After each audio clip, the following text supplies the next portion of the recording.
ព័ត៌មានទី1នេះគឺជាសេចក្តីរាយការណ៍របស់សារព័ត៌មាន The Washington Post Washington Post បានរៀបរាប់ដោយផ្អែកទៅលើប្រភពនៃមន្ត្រីរបស់សហរដ្ឋអាមេរិកចំនួន3រូបដើម្បីសរសេរអត្ថបទនេះហើយបានព្យាយាមតាក់ទងជាមួយនឹងប្រភពជាច្រើនទៀតអញ្ចឹងខ្ញុំបានមានឱកាសថតមុននឹងបន្តិចអញ្ចឹងខ្ញុំសូមចាក់ជូនប្រិយមិត្តទាំងអស់គ្នាដើម្បីឲ្យយោងតាមមន្ត្រី3នាក់ដែលដឹងព័ត៌មានអូខេម្ដងទៀតដល់ចឹងស្ដាប់សេចក្តីរាយការណ៍នេះដូចតទៅបាទឲ្យចាស់ចង់គាំង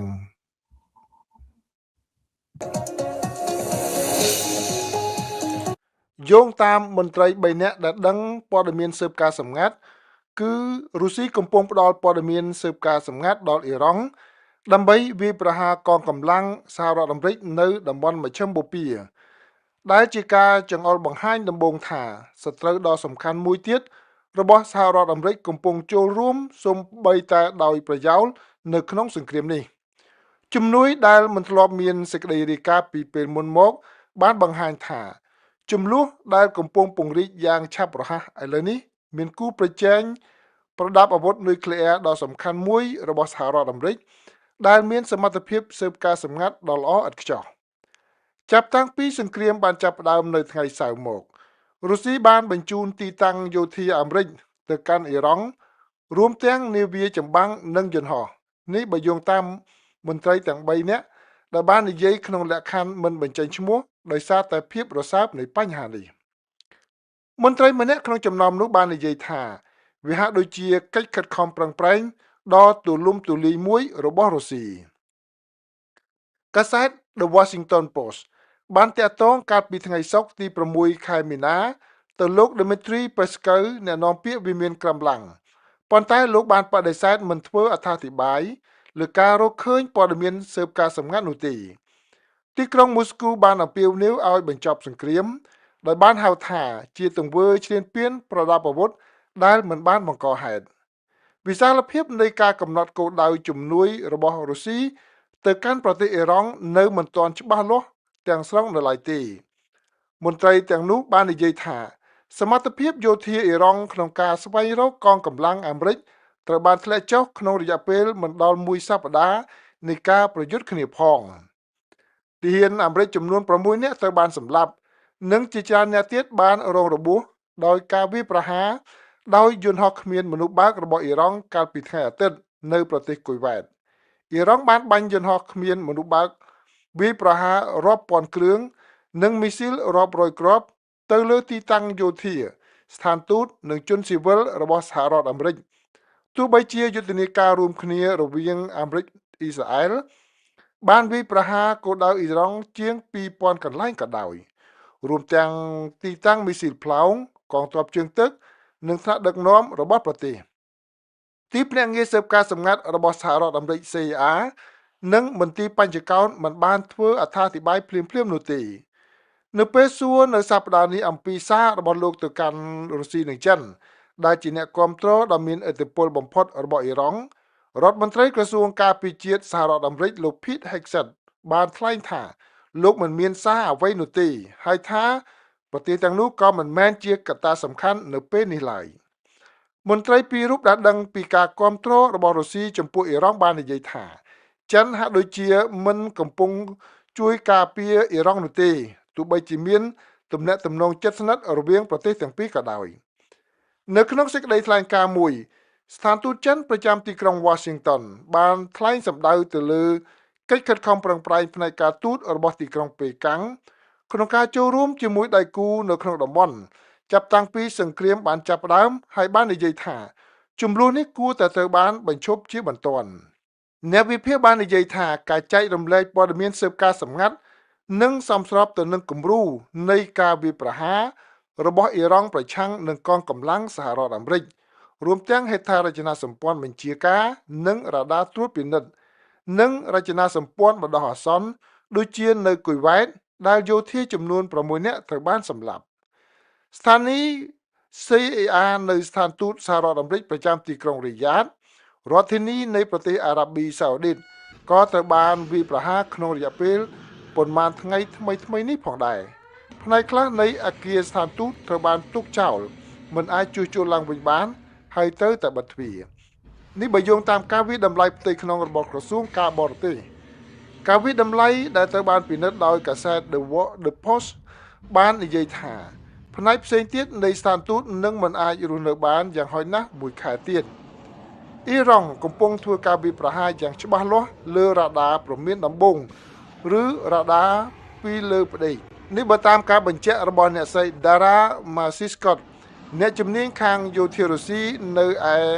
វិទ្យាស្ថាន Carnegie Endowment for International Peace អ្នកស្រីបានបន្ថែមថា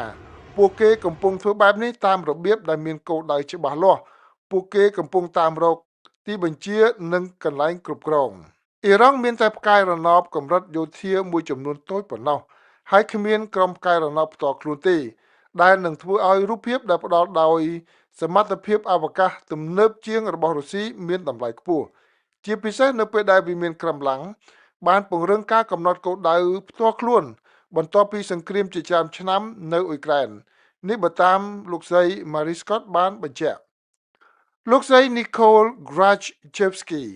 ដែលសិក្សាពីកិច្ចសហប្រតិបត្តិការរបស់អ៊ីរ៉ង់ជាមួយរុស្ស៊ីនៅមជ្ឈមណ្ឌល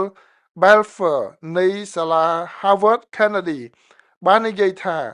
វាមានកម្រិតខ្ពស់នៃភាពស្មុគស្មាញនៅក្នុងការវាយប្រហារសងសឹករបស់អ៊ីរ៉ង់នៅក្នុងអ្វីដែលទីក្រុងតេហ៍រ៉ង់បានកំណត់គោលដៅវាយប្រហារយ៉ាងច្បាស់លាស់និងសមត្ថភាពរបស់ខ្លួនក្នុងការយកឈ្នះលើប្រព័ន្ធការពាររបស់សហរដ្ឋអាមេរិកនិងសម្ព័ន្ធមិត្តអ្នកស្រីបានកត់សម្គាល់ថាគុណភាពនៃការវាយប្រហាររបស់អ៊ីរ៉ង់ហាក់ដូចជាបានប្រសើរឡើងសូម្បីតែក្រោយពីសង្គ្រាមរយៈពេល12ថ្ងៃជាមួយនឹងអ៊ីស្រាអែលកាលពីរដូវក្តៅឆ្នាំមុន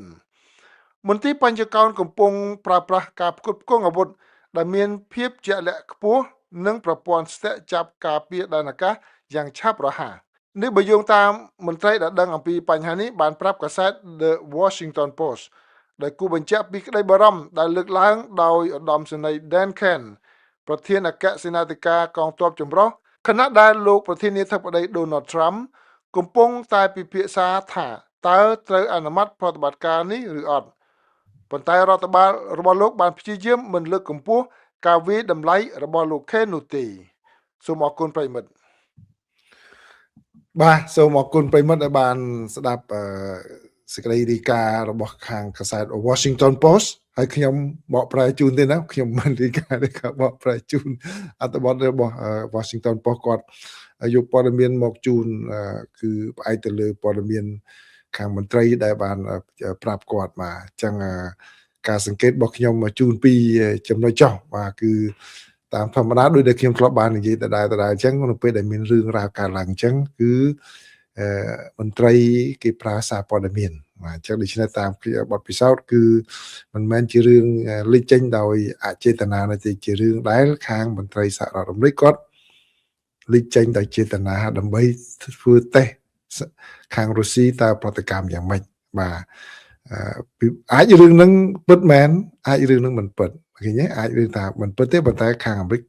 ធ្វើលួចបញ្ចេញព័ត៌មានមកតើរុស្ស៊ីមានប្រតិកម្មម៉េចឬក៏អាចពិតមែន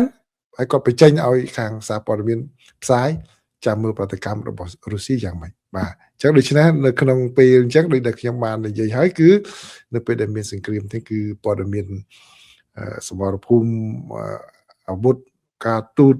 ហើយនឹងព័ត៌មានហ្នឹងគឺថាសពបែបយ៉ាងទាំងអស់នឹងបញ្ចេញប្រើតែម្ដងចិត្តសាស្ត្រហើយនឹងច្រើនដើម្បីតាក់ទាញការគ្រប់គ្រងចំពោះប្រតិបត្តិការមួយអញ្ចឹងមកបាទអញ្ចឹងឥឡូវយើងឃើញបទពិសោធន៍នឹងបន្ថែមទៅរឿងកម្ពុជាដែលខ្ញុំធ្លាប់បានបញ្យល់ប្រិមិត្តហើយណាបាទនឹងចំណុចទី1ចំណុចទី2គឺមានអ្នកសួរពីរឿងយន្តហោះដែលគេថាអាមេរិកបាញ់យន្តហោះទៅលើរូបគេគូរបស់អ៊ីរ៉ង់គូឲ្យបាញ់ខ្ញុំជិះខ្ញុំឃើញរូបនោះដែរខ្ញុំជិះអស់សំណាញ់មានអ្នកគាត់ចង់បាន like គាត់យកអារូបនោះទៅដាក់ឲ្យអ្នកមានអ្នកជឿខ្ញុំជិះសោះ ឥឡូវខ្ញុំបរៀនរបៀបប្រាប់បន្តិចរបៀបមើលខ្ញុំជឿថាប្រិយមិត្តភាគច្រើនគាត់មិនជឿទេប៉ុន្តែគាត់ថាអ្នកគ្នាជាចង់បាន like គ្នាចេះដាក់ទៅខ្ញុំខ្ញុំខ្ញុំគាត់ទៅប្រាប់ប៉ុណ្ណេះរូបគេគូហ្នឹងយើងមើលពីអ្នកគូម្នាក់ទៅម្នាក់ហ្នឹងឃ្លាតគ្នាចម្ងាយ3ម៉ែត្រពីគ្នាទេរូបគាត់គូហ្នឹងគឺយន្តហោះហ្នឹងរូបគាត់គូលើដីយន្តហោះរបស់គាត់ហ្នឹងប្រហែលជាមួយហ្នឹងប្រហែលជាទៅទឹង2ម៉ែត្រទេបាទទៅទឹង2ម៉ែត្រ2ម៉ែត្រ2ម៉ែត្រហ្នឹងយើងឃើញនៅក្នុងរូបនៅក្នុងទូរស័ព្ទរបស់យើងហ្នឹងរូបយន្តហោះយន្តអីប៉ុនក្នុងអេក្រង់ទូរស័ព្ទយន្តហោះពិតប្រកបមិនប៉ុនទូរស័ព្ទយន្តហោះទៅទឹងវាស្លាបវាធំណាស់បាទ20ម៉ែត្រអីនោះបាទជាង10ម៉ែត្រឬក៏20ម៉ែត្រហើយបដោយវាវែងណាស់យន្តហោះចម្បាំងមួយហ្នឹងបើដូចជាចោលមិនមែនបើអ្នកគូនឹងគូចង់ឲ្យប៉ុនយន្តហោះតែម្ដងអ្នកគូពីមនុស្សអ្នកគូទី1ទៅអ្នកគូទី2មិនមែននៅថោឈោក្បែរគ្នាលូកដៃដល់អញ្ចឹងទេបាទអាហ្នឹងទី1ហើយបើសិនជាគូបឆោតមែនទំហំតែ2ម៉ែត្រអញ្ចឹងហោះពីលើមេឃប្រហែលគីឡូមកមើលអត់ឃើញទេអា2ម៉ែត្រហ្នឹងផ្ទះយើងឲ្យវាឡាមួយប្រប៉ុណ្ណានេះមើលមិនចង់ឃើញផងហ្នឹងតំបន់មក2ម៉ែត្រហ្នឹងមើលមិនឃើញ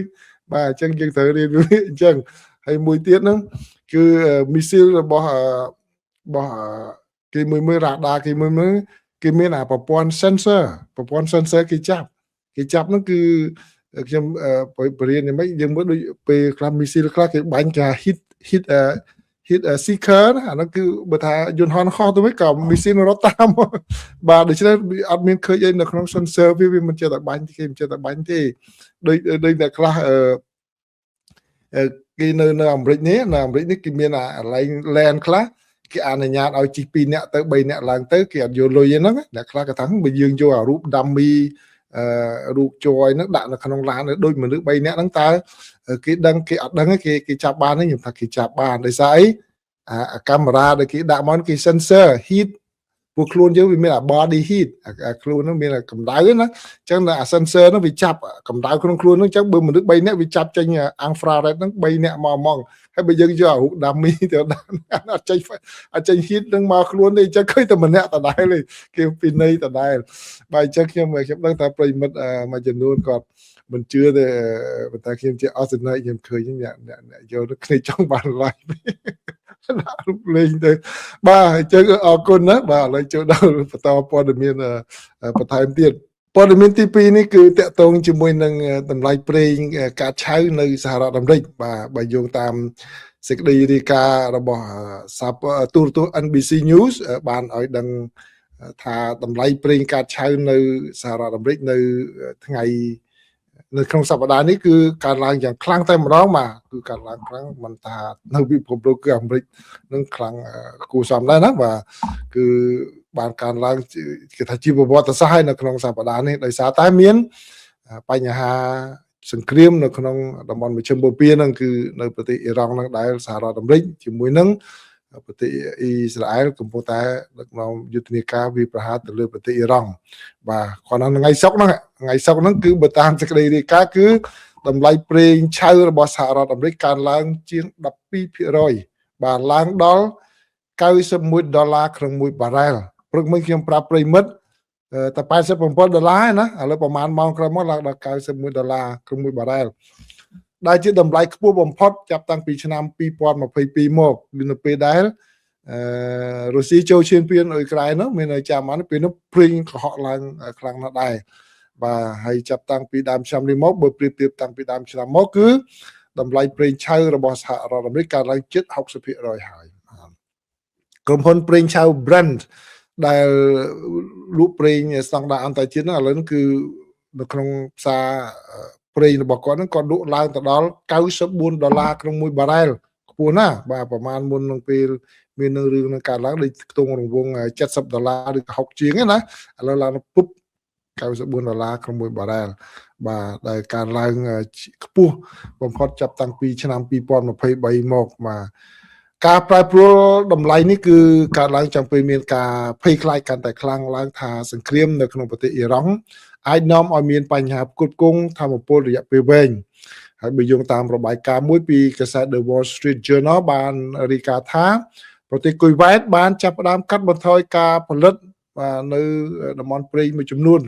បន្ទាប់ពីអស់កន្លែងសម្រាប់រក្សាទុកប្រេងឆៅដែលដាក់ក្នុងធុងរបស់ខ្លួនបាទមិនមែនគាត់ខ្លាចអីទេគឺដោយសារប្រេងអត់មានអ្នកដឹកចេញចឹងទៅអាស៊ីតេនគាត់ដែល reserve សម្រាប់ទុកធុងរបស់គាត់ហ្នឹងវាពេញអស់លីងបាទពេញអស់មានកន្លែងដាក់អញ្ចឹងបូមសិនអញ្ចឹងបាទពីព្រោះអីអត់មាននរណាហ៊ានចេញមកនៅ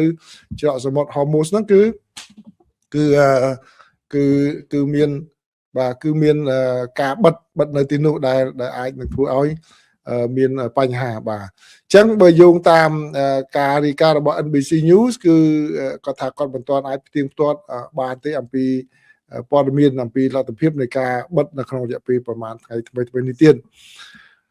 ក៏ប៉ុន្តែក្រោយពីមានព័ត៌មាននឹងមកគឺលោកប្រធានាធិបតី Donald Trump បាទគាត់បានបង្ហោះសារមួយគឺតាមបណ្ដាញសង្គមហ្នឹងគឺគាត់ថាមិនមានការចរចាកិច្ចព្រមព្រៀងអ្វីជាមួយនឹងអ៊ីរ៉ង់ទេគឺមានតែឲ្យអ៊ីរ៉ង់ចោះចាញ់ដោយគ្មានលក្ខខណ្ឌបាទហ្នឹងគឺព័ត៌មានមួយទៀតដែលខាងសារព័ត៌មាននៅសហរដ្ឋអាមេរិកហ្នឹងគឺបានយកយោងប្រភពរបស់សហរដ្ឋអាមេរិកថាមន្ត្រីចារកម្មរបស់ខាងអ៊ីរ៉ង់បានតាក់ទងមកសូមចរចាបាទសូមចរចាគ្នាក៏ប៉ុន្តែខាងអ៊ីរ៉ង់ក៏ថាអត់មានទេបាទប៉ុន្តែចុងក្រោយនេះគឺមានសារព័ត៌មានច្រើនរាយការណ៍ថាអ៊ីរ៉ង់បានលូកដៃមកដើម្បីសូមចរចាបញ្ចប់ក៏ប៉ុន្តែថាតើមានការព្រមព្រៀងគ្នាយ៉ាងម៉េចអានឹងគឺមិនទាន់នឹងច្បាស់ដែរណាបាទហើយដោយឡែកទីផ្សារភាគហ៊ុនវិញក៏បានតែចោលយ៉ាងខ្លាំងដែរណាគឺទីផ្សារសន្ទុះ SP 500នេះគឺធ្លាក់ចុះអស់ជាង1កណ្ដោសញ្ញា 3% បាទ Dow Jones ហ្នឹងក៏ធ្លាក់អស់ 1% Nasdaq มันគឺធ្លាក់អស់1កណ្ដោសញ្ញា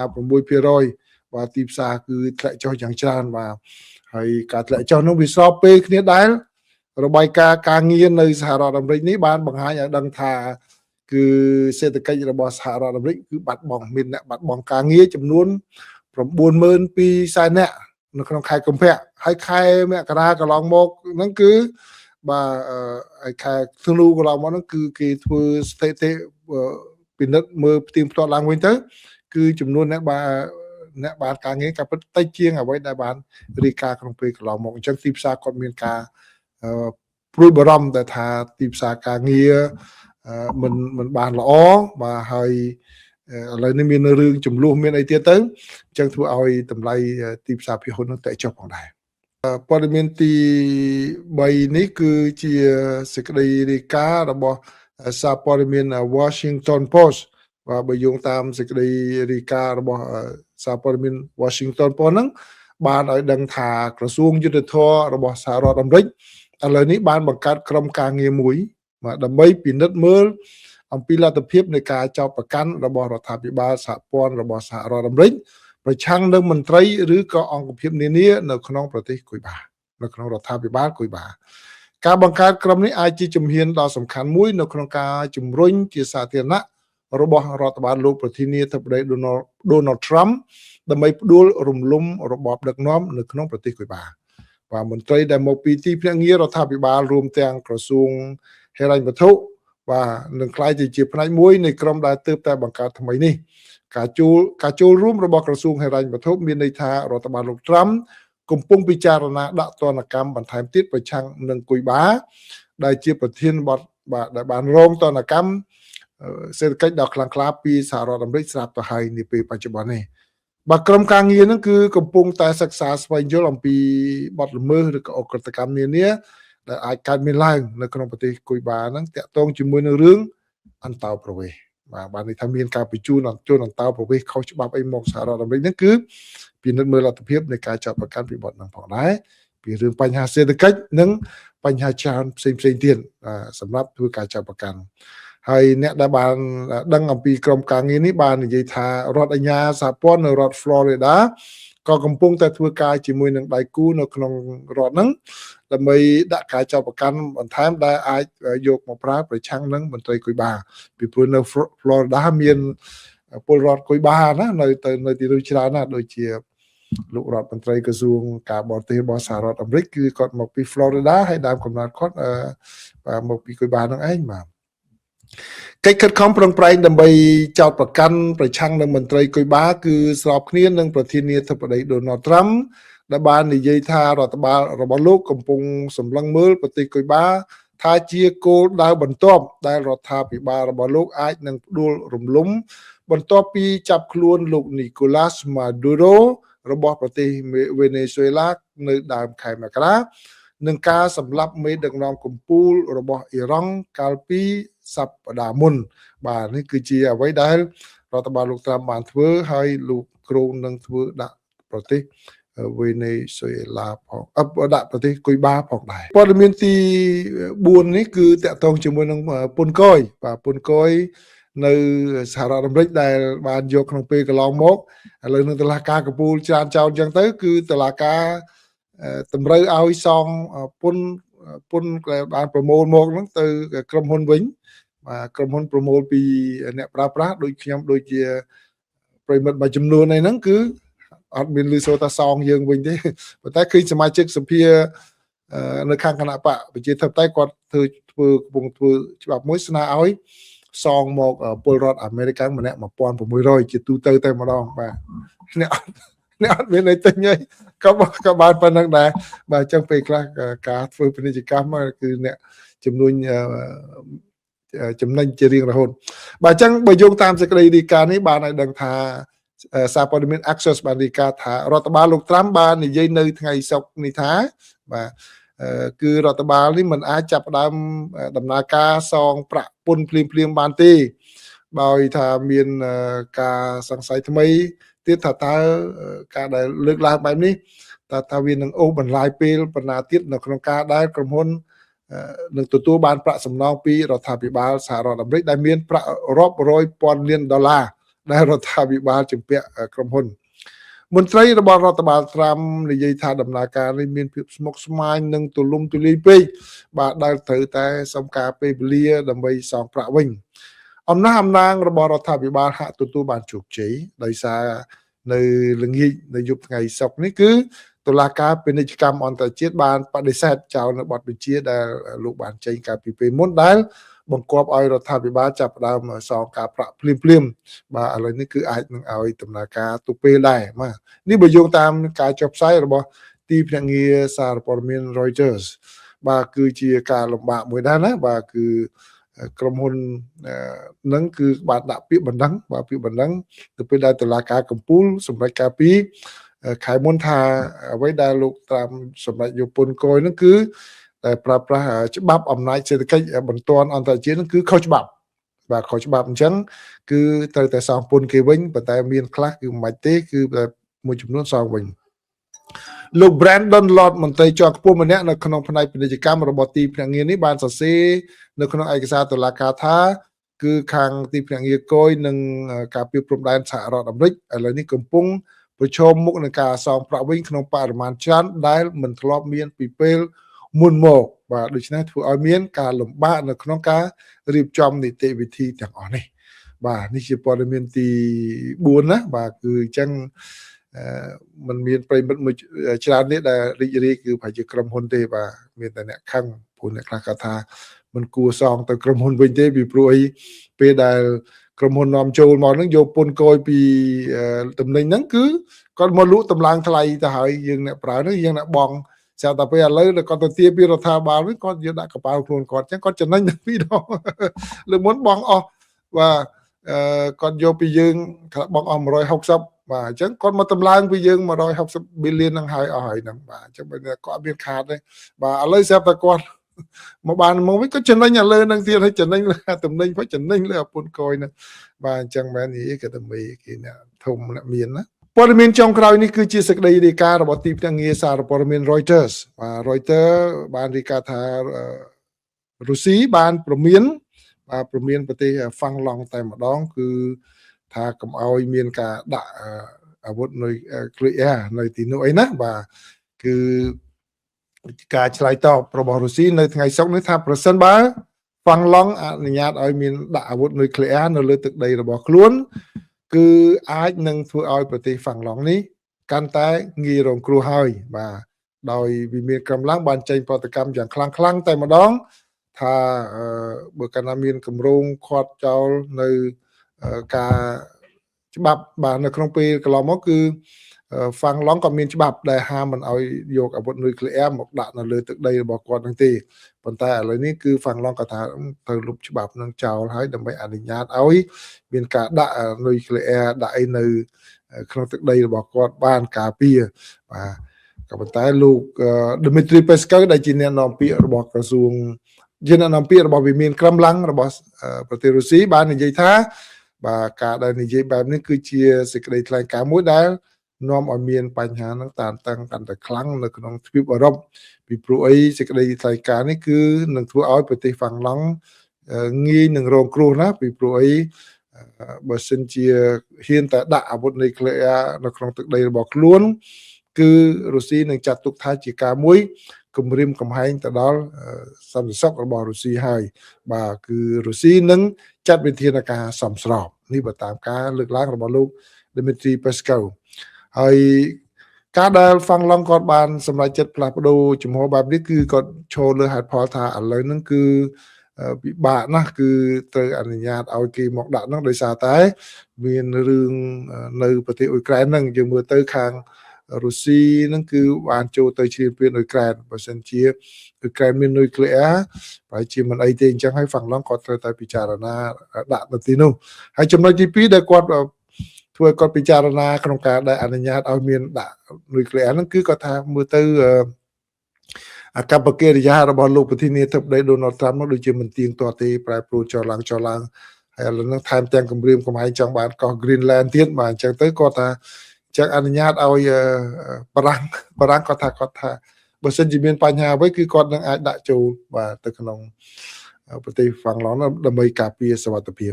បាទនេះជាព័ត៌មានសំខាន់ដែលខ្ញុំចងក្រងសម្រាប់ប្រិយមិត្តទាំងអស់គ្នាចឹងអរគុណប្រិយមិត្តច្រើនដែលចូលមកទទួលស្ដាប់ការចែករំលែកព័ត៌មានរបស់ខ្ញុំសូមអរគុណសូមជម្រាបលាបាទ